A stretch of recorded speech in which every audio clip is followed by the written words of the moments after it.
Ganito ang mga bahay ngayon.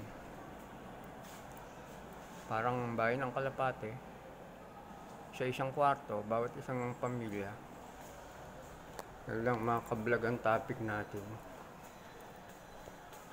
Yan, may hagdanan naman. Pero kung gusto niyo naman na huwag sa hagdanan dumaan, dito kayo sa elevator. Pindutin niyo lang elevator para makababa kayo. Tayo natin bumukas. Yan lang mga kablog.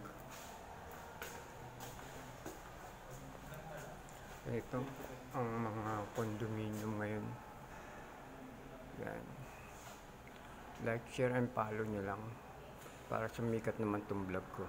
Thank you mga ka-vlog.